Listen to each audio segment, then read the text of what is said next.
Alice has been kidnapped. Alan, please help me. Alice? You'll do exactly what I say if you ever want to see your wife again. I can't tell anyone except my agent Barry. Damn it, Barry, they'll kill her. You're my best friend, and I'm worried that you're not right in the head. The ransom is a manuscript I supposedly wrote that's coming true before my eyes. It happened just the way it was on that page. So dark. I have found only a few scattered pages. I want the entire manuscript. The deadline is in 2 days. I found Mr. Wake's pages.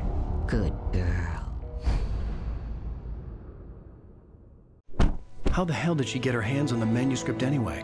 I don't know. She's resourceful. I told you you were too hard on her. Listen, I found out all sorts of interesting stuff while I was digging around. Yeah. Mr. Wake, it's Sheriff Breaker. We have an FBI agent here, Agent Nightingale. FBI? He's anxious to see you. You'd better come to the station. Okay, I'll be right over, Sheriff. Let's make this quick, huh? Help you folks? Name's Randolph. I'm the manager. We're looking for Rose. Works as a waitress down at the diner. Rose, sure. Nice girl. Who wants to know? I'm Alъn Uейк. The writer, huh? I heard on the radio you were visiting. Well, I'll show you her trailer. That Rose, she's a nice girl. Always pays her rent on time. As I was saying, Al, I found all sorts of weird stuff from the local newspaper's archives. This place is crazy. Disappearances, mysterious deaths, urban legends come true, and, get this, most of this stuff takes place around Cauldron Lake. Well, you ain't wrong, mister. The Indians thought the lake was a doorway to the underworld. I'm the God-fearing type myself. I don't hold with that sort of thing. Yeah, okay. Anyway, there was an island there owned by a guy called Thomas Zane. Now, some of the articles I found about him make him out to be a famous writer, but I ran a bunch of searches, couldn't find a single thing he wrote. Zane was heavily into diving, so much so that the place came to be called Diver's Isle. But the volcano under the lake erupted in 1970, and Zane went down with the island.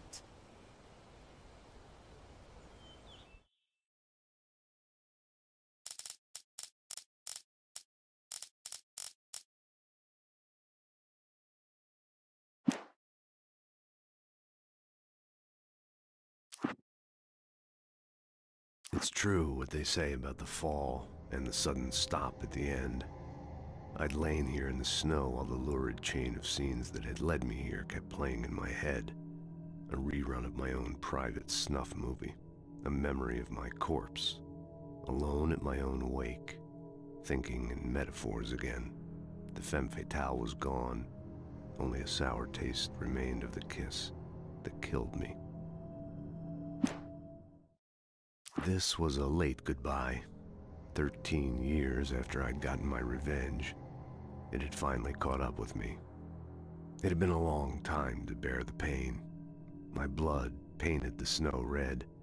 A gruesome slushy dissolved all the scattered painkillers and leisurely dripped down to the sewer, mingling with the bile of the city, becoming one with it. I can see them now. My wife and my baby. Honey, I'm home. In spite of its human mask, to describe the dark presence as intelligent would have implied human qualities on something decidedly inhuman. Nonetheless, it found the one spot in the diner that was dark enough. Some light spilled into the corridor, ravaging it. But it took the pain. Horrible as it was, the writer would soon fix that. He would be coming to the one place where it still had power. The kidnapper fired his gun one last time, and the shadow vanished into the darkness it had come from. See? Nothing to it, Wake. The thought of Alice in his hands was revolting. We stood on the wooden platform of Lover's Peak, the waterfall on the mountain behind us, the lights of the radio mast blinking red in the heights above. I fought with the urge to take a swing, force myself to speak. Let's cut the act now. Where's my wife? Alice looked through the viewfinder, lining up the shot. Cauldron Lake was breathtaking. Something caught her eye. A figure standing in the shadows behind the cabin, like a thin woman in a black dress. She lowered the camera and looked again. No one there. Just a collection of bushes that looked vaguely human-shaped. She shook her head and laughed. Barry had never gotten along with Alice. But he knew Allen loved her with an almost frightening intensity. And now something had happened to Alice. And here was Al armed with a gun and saying things people got put in padded cells for. It was as if his friend had experienced a massive psychotic episode and was now totally disconnected from reality. It scared the shit out of Barry. The air in the visitor center was heavy with an awful smell, as if some rotten drowned thing had crawled up from its grave. Rusty kept coughing blood. My eyes were drawn to the twisted shape of his broken leg. The attack had been vicious. Max whined in his cage. Rusty's eyes were wild with fear and terror. He gasped. "Mr. Wake, it happened just the way it was on that page."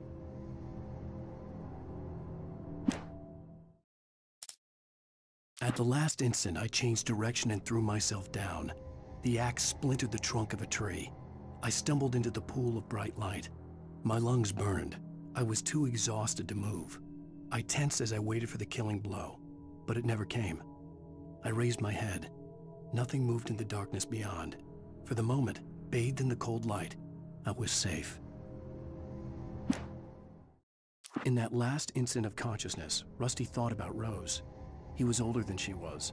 Rose was barely out of her teens, but she made him feel young and forget what a train wreck his long-dead marriage had been. He still wore the ring. He'd been waiting for her to tell him to take it off. Now she never would.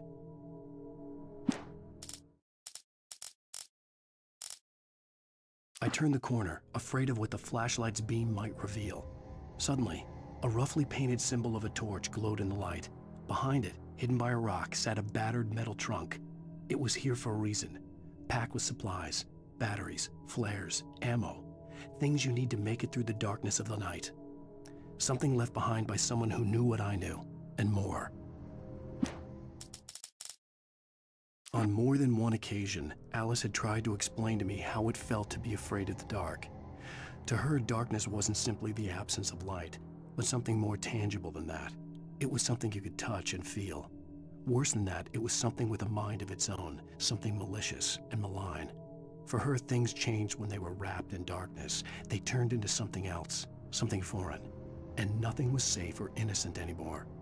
I'd never really understood what she meant, until now. The night had been one desperate situation after another. I was exhausted, and my body felt as though it had been chewed up and spat out. The flashlight was heavy in my hand, and each pull of the trigger sent a painful shock up my arm. But I was finally out of the woods, and things were looking up. That's when I heard the chainsaw. When Barry saw the darkness attack the visitor center, it made him a believer. The men Al said he'd shot, they hadn't been just locals on crank. Somehow the world had changed, like the channel had been switched without warning. You think you're watching a sitcom, and you're really watching a horror show. When the birds started attacking the cabin, Barry wasn't surprised, just terrified. The FBI agent's command froze me in place. I considered surrender. It was all falling apart anyway. I could give in, let someone else deal with it, but it felt all wrong. Call it instinct, his posture, the way he held the gun. He was no friend. Shots ringing in my ears, I leaped for the hole in the fence and stumbled into the darkness beyond.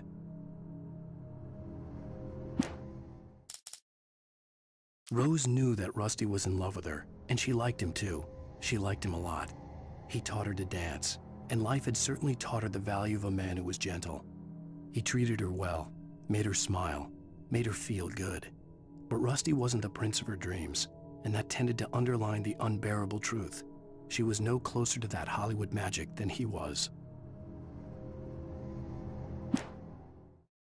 Nobody in Bright Falls seemed to know where Al was, but Rose, the waitress at the diner, had seen him.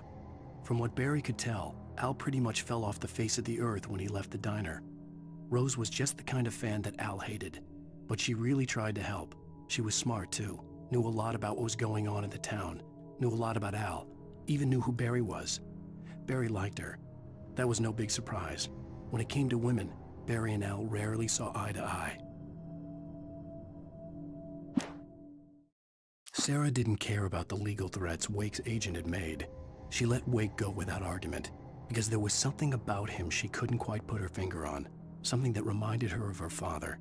She didn't think Wake would hurt his wife. Then she thought about the way he waded into Hartman, that hair-trigger rage flaring up without warning. The logging site was a mess. The modular office had been pushed off the cliff. Deputy Thornton climbed up from the wreckage excited, breathing hard from the exertion. Nobody there. It's weird. Don't you think that's weird? Bored, Mulligan let out a mighty snort. Hell, it's always weird, Thornton. Just a question of sorting out what kind of weird it is this time around. Shadows stirred and the wind picked up as I ran through the forest. I felt the dark presence turning its gaze toward me. Then the moonlight was blotted out by dark shadows that raced violently across the ground, moving too swiftly to be natural. Darkness gathered between the trees and melted again to reveal the taken. No natural path had brought them here.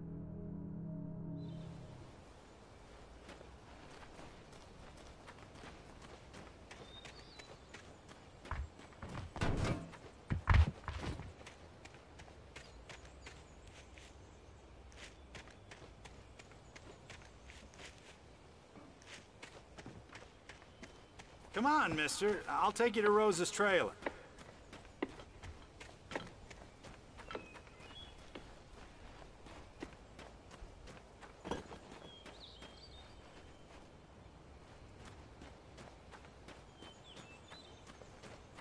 Just follow me. It's not far.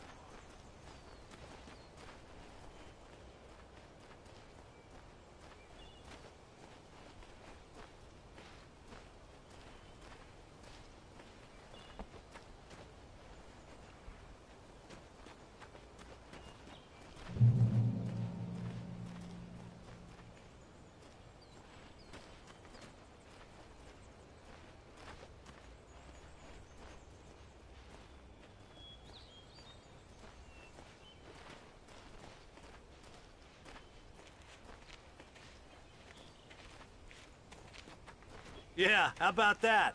It was there in the morning, as if it had fallen from the sky. But it would take a tornado to lift something like that.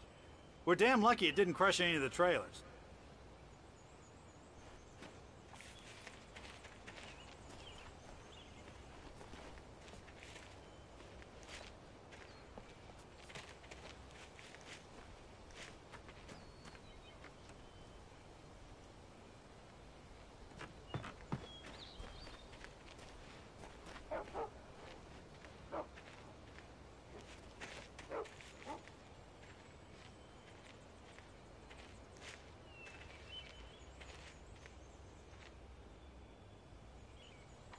Gets better. A local girl, Barbara Jagger, drowned in Cauldron Lake just a week earlier. They were lovers. Sure, Jagger's a local spook story. The scratching hag comes for you in the dark. Childish stuff like that. Anyway, Al, I'm just getting to the best part. All of the articles about this stuff were written by Cynthia Weaver. I asked around, and she's that crazy bag lady you met. What, the lamp lady? She can be a little loopy, but she's not homeless or anything. Yeah, anyway, she knew both Jagger and Zane before they both died, and she had some kind of a breakdown.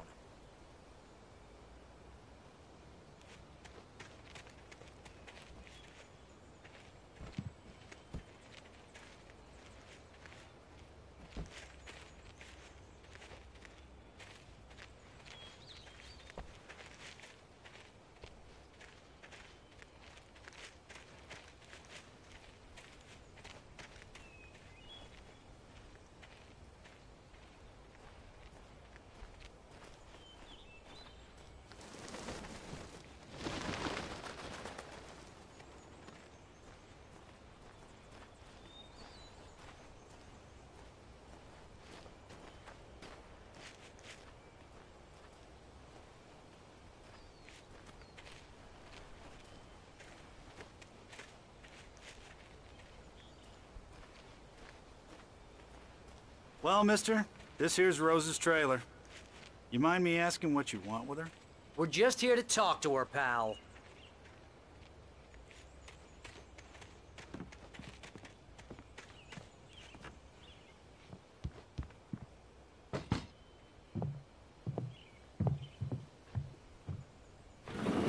Welcome to...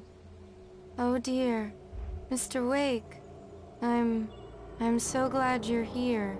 Rose, you have my manuscript? Oh. Oh, yes. Yes. Please, come in. Hey, this is really good. Rose, Yes, my manuscript. I really need it. I understand. I know what you need. A muse to inspire you. Oh, for Barry? She doesn't have anything. Yeah, hey, Al? Al, what's... Oh... Barry! What? What?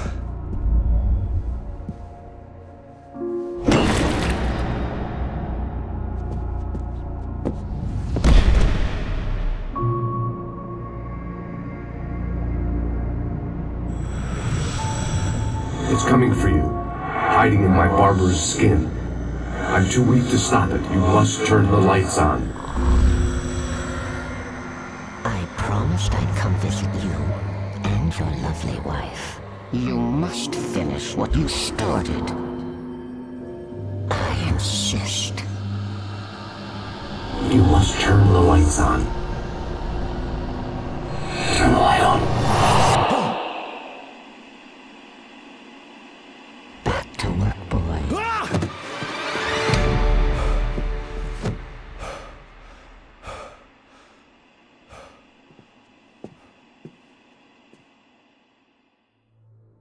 I felt nauseous, hungover. Only anger kept me going. I can't tell reality from dream anymore, but it seems I have an imaginary editor to help me. She's an old woman in a funeral dress. I call her Barbara Jagger. She's very strict. I'm writing faster and faster. My manuscript is being heavily revised. The edits are getting very aggressive, and each day there's less of me and more of her. I hate it, but I know she's right. She promises me I can save Alice this way. She knows more of this than I do. About the complex incantation I'm attempting. About this place. She's worked with another writer under similar circumstances, Thomas Zane. The genre of the story seems to be shifting. It's turning into a horror story. I'm getting close. I can feel it. Rose took a day from me. I had less than 12 hours left to meet the kidnapper. All I could do was get Barry into the car, work something out once I got on the road. Welcome to the Oh Dear Diner. What can I get you today? Coffee? I couldn't work up much hate for Rose. Something had used her to get to me and left its mark. My gun and flashlight were gone. I'd have to find a way to get Barry into the car as quickly as possible. There was no time to waste.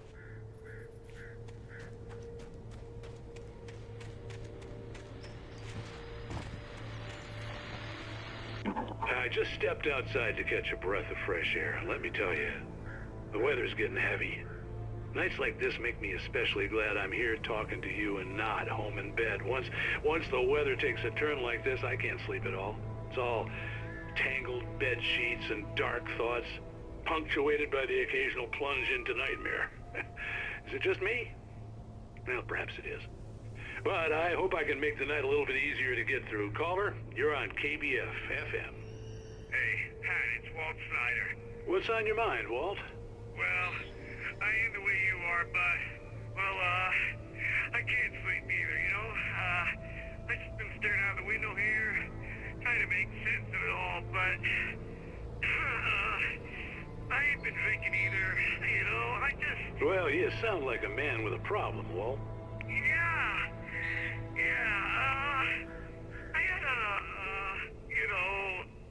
argument with Danny, and, then I got in trouble with the law, and, I'm just, well... I heard something like that, Walt. Yeah, well, he's, Danny's my best friend, and, they let me on bail today, and now I'm just alone here at the window, waiting. Man, and there's something in the air tonight, man. I was just outside looking up at the sky above our broadcast tower thinking the same thing. What are you waiting for, Walt? I don't know. Something's gonna happen.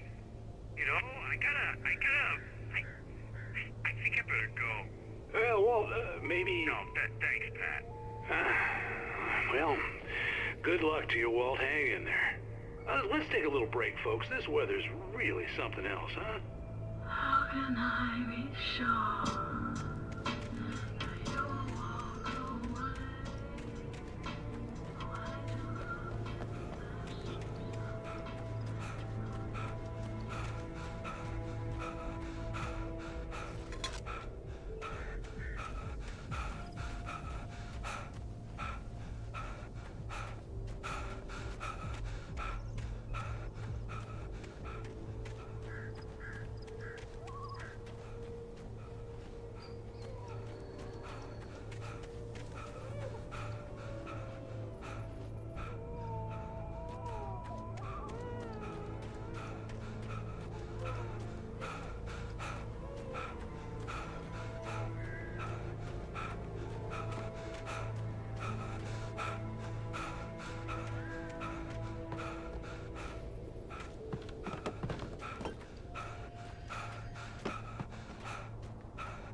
Oh, you're gonna get it now.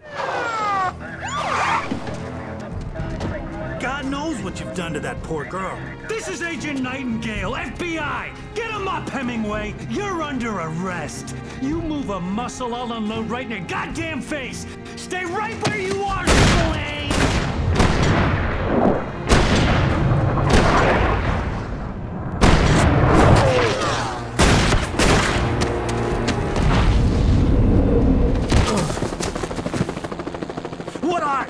I'm standing right here, you goddamn maniac!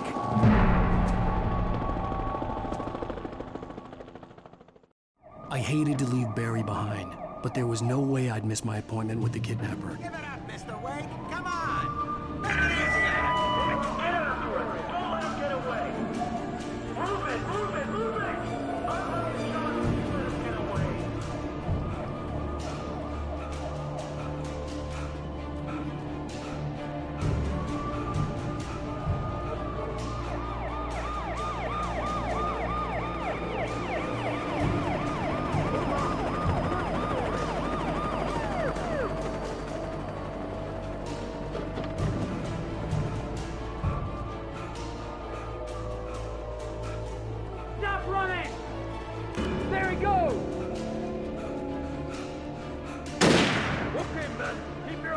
He's gonna try to make it through here. Oh, damn.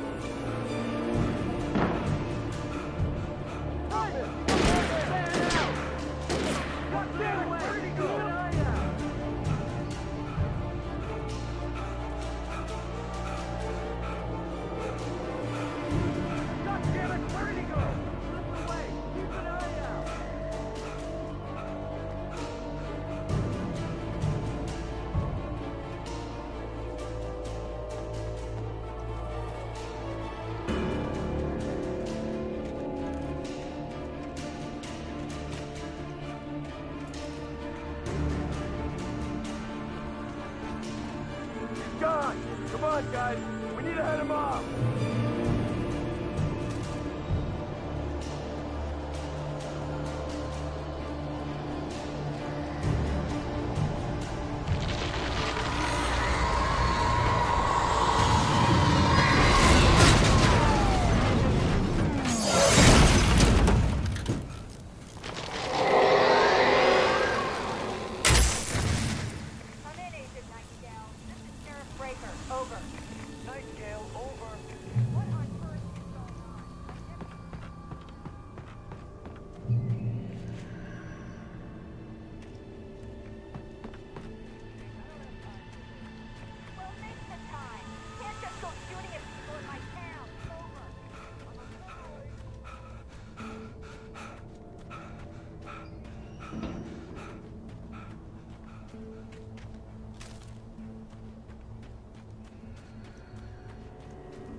Advised that the suspect may be armed. Approach with caution. Stay out.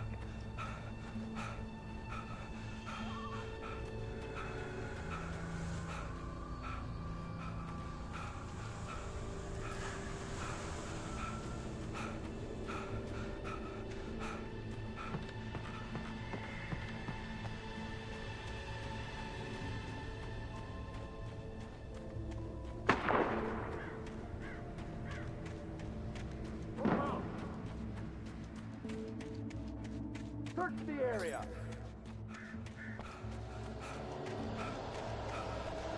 Stay sharp. This way. Over here.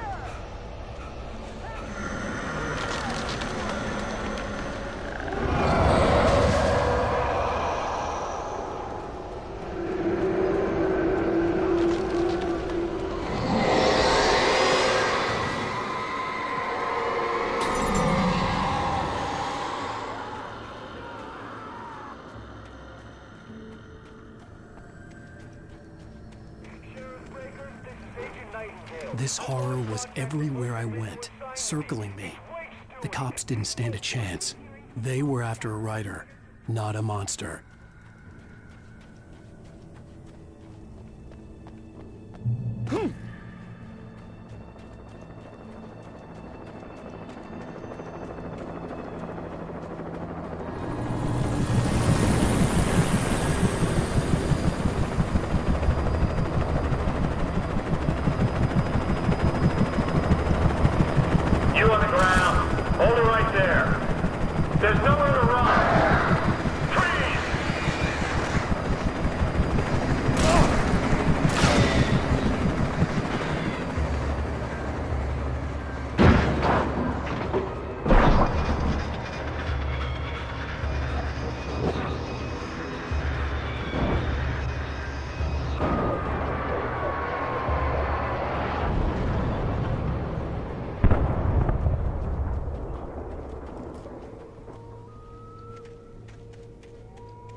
This is James. Mulligan Thornton, come in. Over.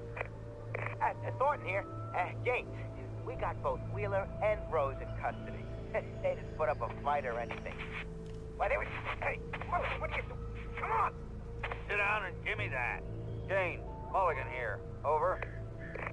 Go ahead, Mulligan. Over. We got Wheeler and Rose here. Wheeler's drunk or hopped up on something. Speaking of which, that Fed had a pretty distinctive whiff of Otis Scotch about him, if you know what I mean. Over. I don't have anything on that, Deputy Mulligan. Over. Well, whatever. Anyway, Rose is just being plain weird here. You better get Doc in to take a look at both. Over. Gotcha. You better get them here quickly. The, Fed's gonna want to interview Wheeler. Over. Oh, yeah, I bet he does. Looks like they have a lot in common. Mulligan out.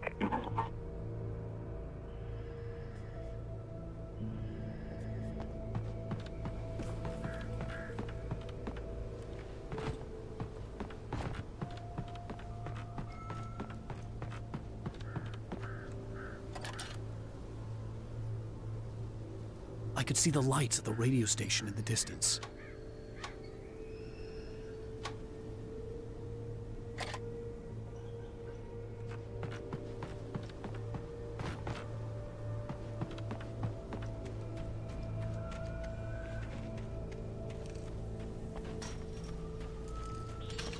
I imagined that the broadcast tower in the distance was part of the local radio station. Maine seemed like a decent guy. Perhaps he could give me directions to the coal mine.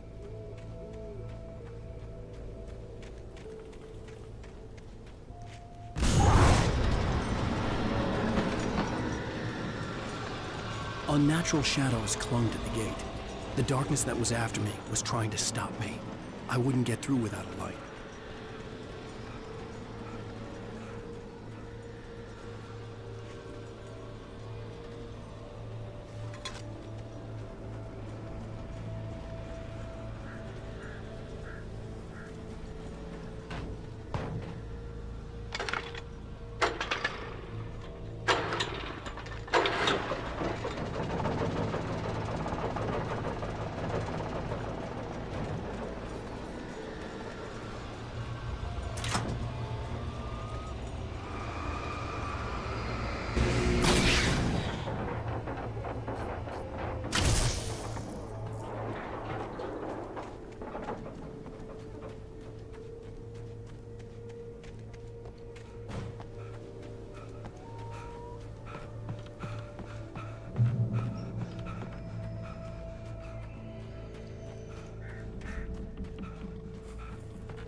took me a moment to recognize the flashbang grenades.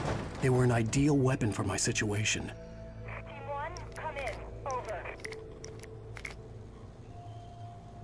Team 1, this is Sheriff Breaker. Report. Over. Team 2, come in. I need a report. Over. Come on, guys. Talk to me. Come in.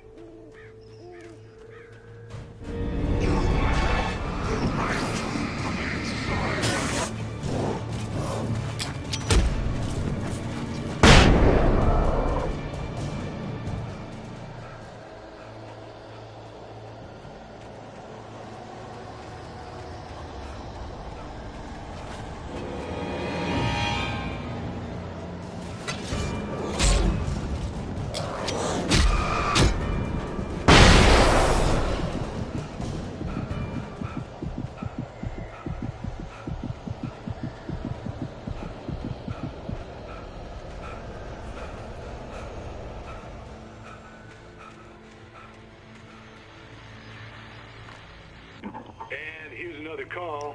You're on KBFFM with Pat Maine. It's Milt Peabody, Pat. What's on your mind, Milt? Well, I live near the trailer park, Pat, and there's a big ruckus going on over there. Well, that's just up the road from me, too. What's going on, do you know? I don't know, but there's a bunch of police cars there, lots of sirens, a helicopter buzzing around, and I think I heard some gunshots. Gunshots? Yes, sir, like from a pistol. So can you find out what's going on? Because it's just next door and they're popping off guns there. They're still shooting?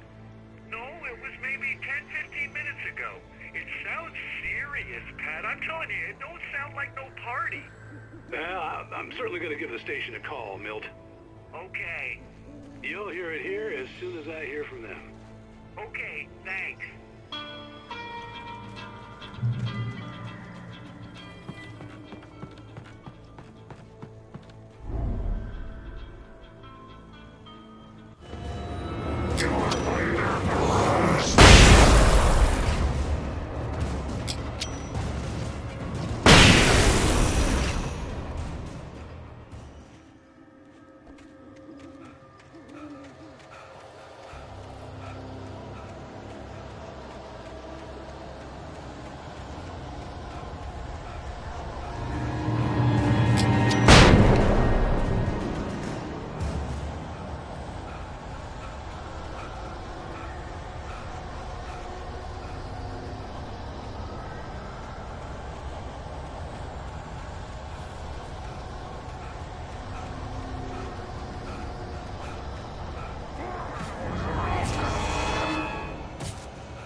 I hoped Maine could lend me a car to get to the coal mine. Why, hello, Lorna. What do you have for us? What do you need? It's a trailer park. Of course you're going to have trouble in a place like that. I mean, what do you expect? The sheriff should be helping us normal citizens instead of wasting resources on those people. Well... Let the trash sort themselves out. I'm sorry, but my granddaddy settled in Bright Falls in 1911. Well, thank you very much for that compassionate viewpoint, Lorna. Oh, here's a little surprise. The famous writer Alъn Uейк just walked in. Folks, I'm going to see if I can talk him into an interview. Come on in, Mr. Uейk. Oh, I'm so glad you could find the time to do this, Mr. Uейk. Nowhere to run now, Dan Brown. You back away from me. Don't hurt. Whoa. Everyone calm down. Put the gun down. We're all friends here, right? Cool your jets, Nightingale. We got him. Judas Priest! What the hell's the matter with you? There's a civilian in there.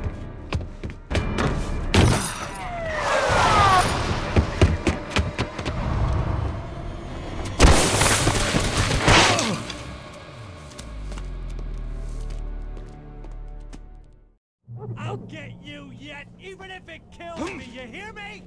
You hear me, H.P. Lovecraft? I had fallen off so many cliffs it was ridiculous. That's what you get for naming a book The Sudden Stop. It was probably good I hadn't had the chance to tell Maine where I was going. I'd have to lose the cops and find my own way to the mine.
There was no sensible reason for the power company work lights to be here. It was almost as if they'd been left for someone like me to use.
Hello? The most stubborn man I've ever met. Alice? Alice? Alan, I'm so afraid. He keeps me in the dark. Please help me. I look at you, Alan, and it's not you. Something else. Looking out from behind your eyes. Alice, I'm here. I'm so alone here. It's all gonna go to hell. You need to be careful. Cooperate. The connection had been terrible, but that wasn't the only thing that hadn't been right with the call. She sounded wrong somehow, but she had called me.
I could see a railway bridge up ahead, and a warehouse of some sort on the opposite shore.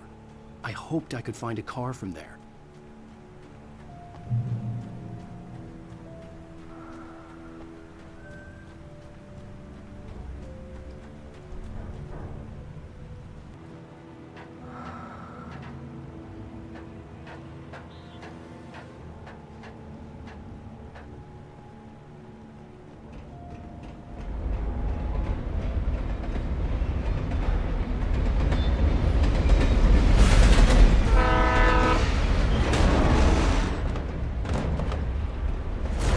That was pursuing me was growing stronger, and it was taking over everything in its path.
As a teenager, just starting to get interested in writing, Stephen King had been a source of inspiration to me. I thought about all the inanimate objects that had come to life in his books. No one is safe in a good horror story, certainly not the protagonist. That's what makes them fun. This was anything but. The darkness could possess anything, and it was getting closer.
We take the facts of our existence for granted, unaware that they are merely a thin veneer of desperate self-delusion, covering a vast cosmos of madness and horror. All too often, the stars are right. In Night Springs. Tonight's episode, a family occasion. Journalist Alvin Derleth's trip to study the local customs of an insular community in Night Springs has been less than successful. Until tonight. Well, I'm glad you changed your minds about this. Ancient customs, local mythology. My editor loves this kind of stuff. Well, Mr. Derleth, we don't want to feel like we're on exhibition. But you have demonstrated the seriousness of your intent. Oh, I am serious. Really, just do your thing. I'll stay out of your way and observe. Actually, I thought you could assist us. I'm afraid we are a man short. It would provide you with an intimate perspective. Could I really? Of course, Mr. Derleth. Well, I guess that's the least What would I have to do? Oh, here. Let me show you with a kiss.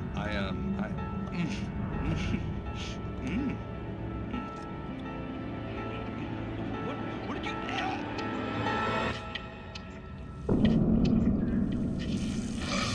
Oh, Mr. Derleth, you have well pleased Nixie Perka, the dweller in flesh. Your body shall host his 1,000 young, and all shall be glory.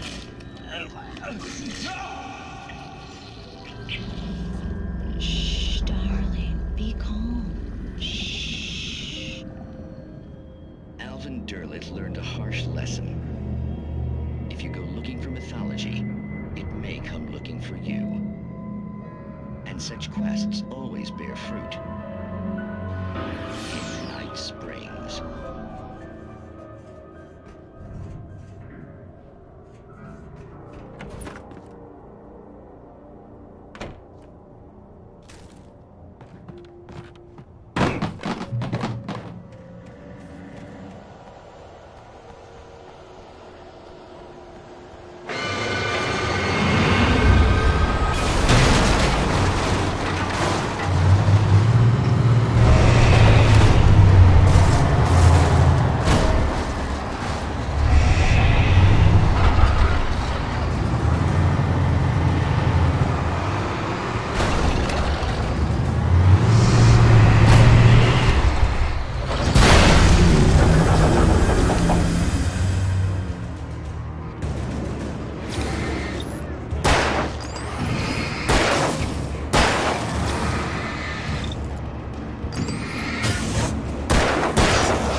I had never been this glad to see the sunrise.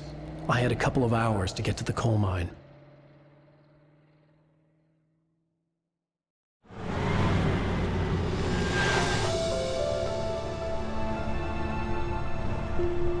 The coal mine wasn't far now.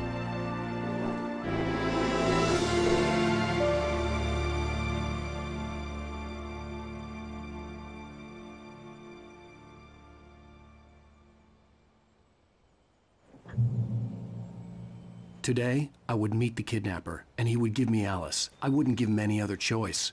A drowning man will clutch at a straw.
This is Pat Maine, and you're listening to KBF-FM. Folks, I want to apologize for kind of abandoning you to that looping music track last night, but I was detained.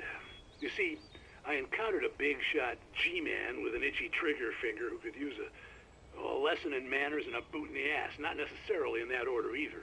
Now, folks, I know I'm not being very informative here, and I apologize for that. I really should just keep quiet, but I'm just so peeved right now, because some people just shouldn't be carrying badges. I'm just glad that our Sheriff Breaker was there to straighten things out. And if someone I met last night is listening, let me just say, I'm sorry if my mouth got you in trouble. I'm pretty sure you're not the bad guy here. Godspeed, son. I hope you know what you're doing. Now, on a lighter note, I'll be talking to Dr. Nelson all morning. But first, a little music.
Welcome back to KBF-FM.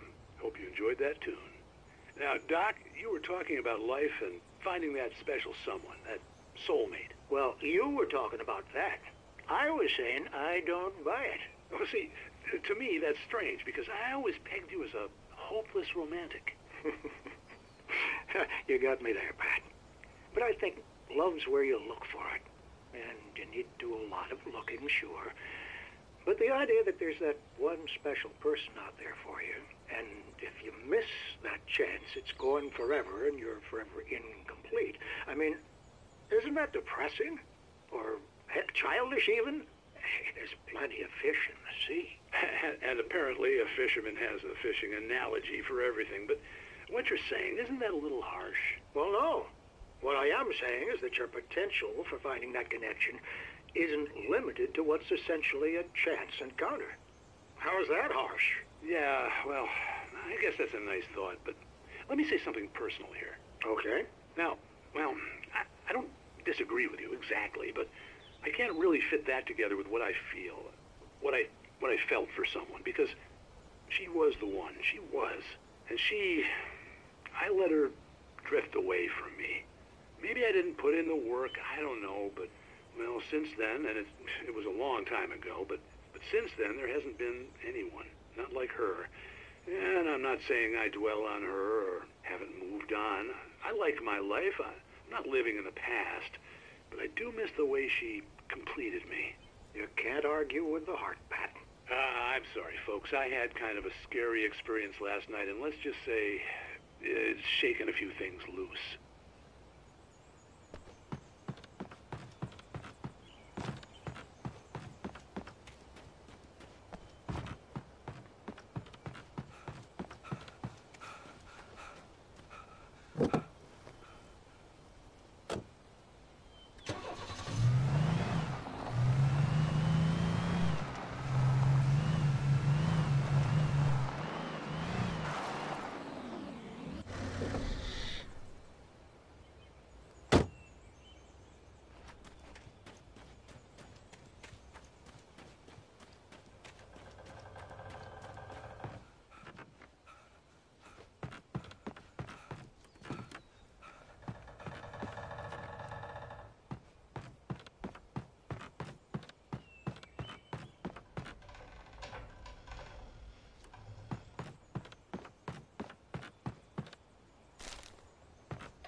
I was early.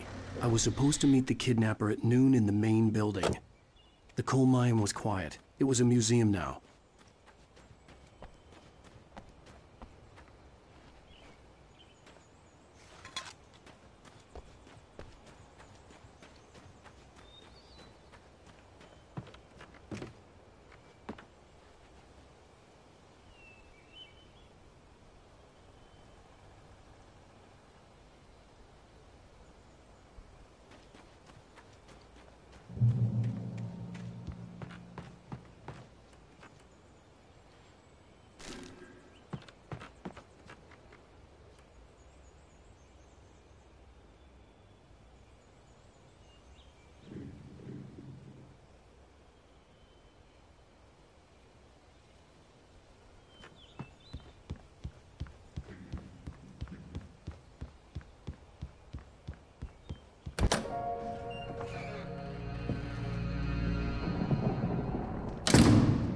I didn't want to go outside. Cops had to be looking for me. The noon sun turned the place into a sauna. The day dragged on. Different scenarios ran through my mind. Ways of how I'd torture the kidnapper to get Alice back. Or the different horrible things he could have done to her. I imagined her dead. I had no way of knowing she was still alive. It was killing me. I was running on blind hope. It was all a waste of time. The bastard never showed up.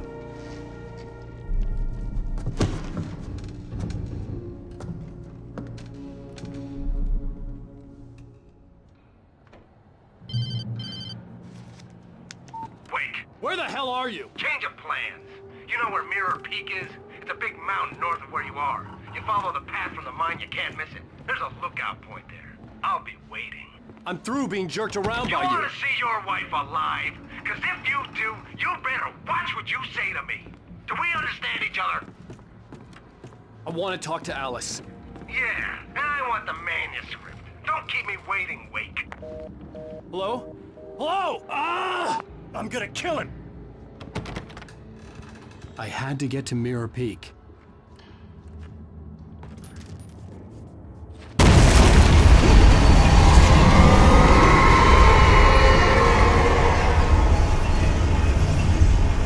It was close. Maybe closer than ever before.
The only way to reach the hillside ahead was to go through the building. I had to find a way to avoid electrocution.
There was no way the flashbang grenades were standard power company equipment.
I had no real plan.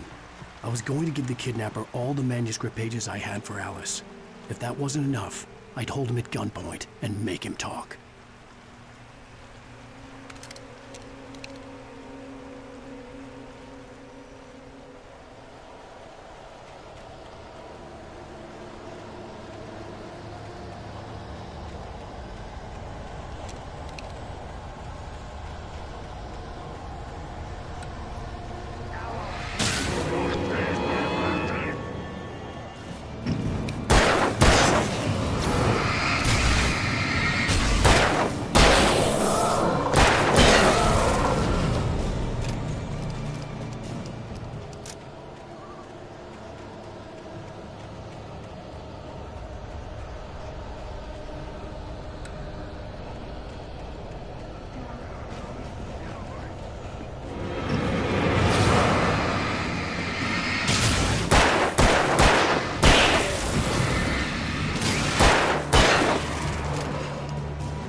The dark presence was moving ahead of me in the same direction I was going. A cold feeling settled itself in the pit of my stomach. Was it going for Alice?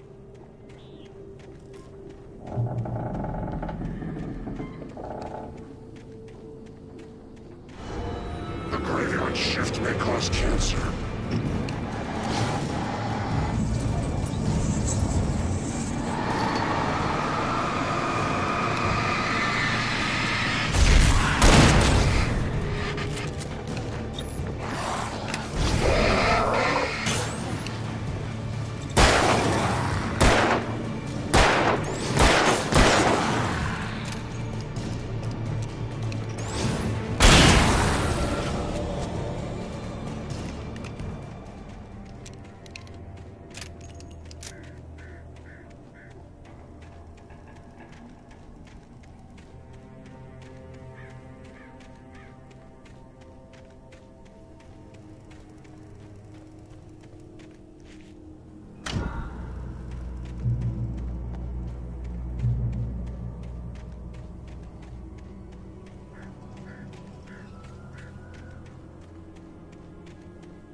The place was dead, a ghost town. Had been for decades, maybe a century.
I needed a key for the door.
Anything outside of writing is a struggle. I feel ill. I managed to make my way downstairs. There's a shoebox filled with books and papers by Thomas Zane. It's very hard to focus, but I managed to read some of it. He's a poet, and a good one. He writes of muses and creators summoning fabulous things from a magic lake, using his powers to shape the world of a realm of gods and dreams and demons, dark things that wait for a chance to slip through, wearing the flesh of men as disguise. Zane writes about himself, his girlfriend being taken over by a dark presence, about growing scared of the lake.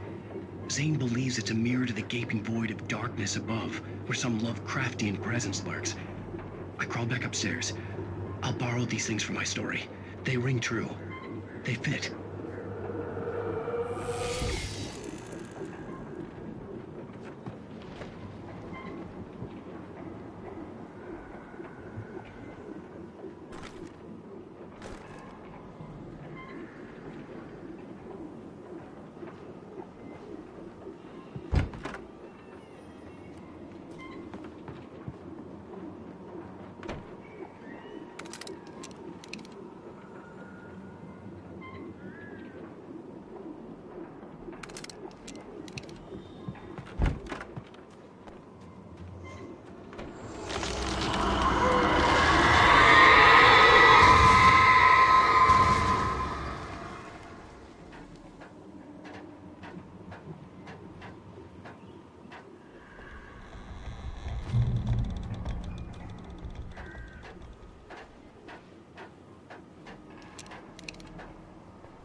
The kidnapper had sent me a text.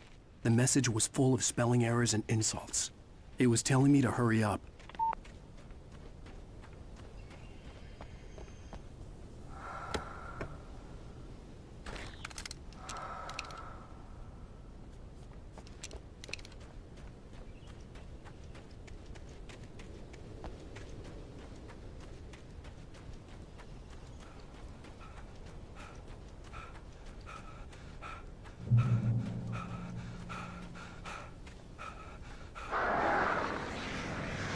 Birds.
Without warning, the headache stabbed at my brain.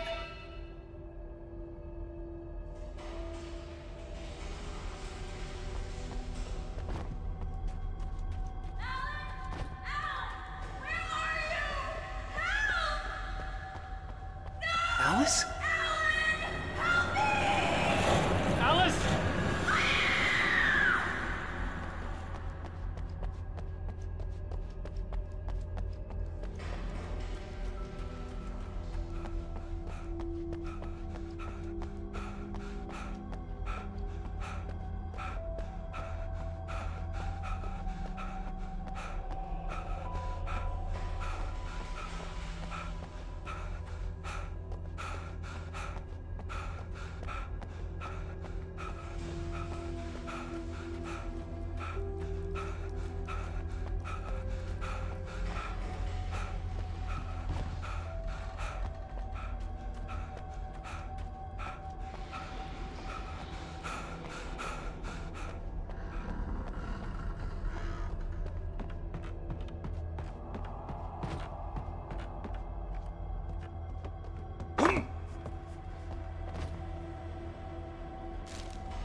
I'd have to make my way up this mine shaft in order to go on. Maybe the machinery could help me with that.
Great. Another cable car. Just great.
could see Cauldron Lake. I thought I could make out the spot where the island and the cabin had been. There was a light near it. It had to be a boat.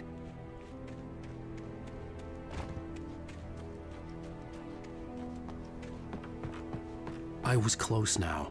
I had to get there fast. I dreaded what I would find. Wait! That you? Wait! Hey, I'm here! I'm coming! No! Get away! Sorry. Please, lady. The boss didn't know who he was messing with. I didn't know. I swear, I didn't know. We don't have his wife. We don't know where she is. She's probably drowned. We just said we had her to make a play ball. You see? To get him writing for us. Please. Please. Oh. I'm sorry. Please don't hurt me.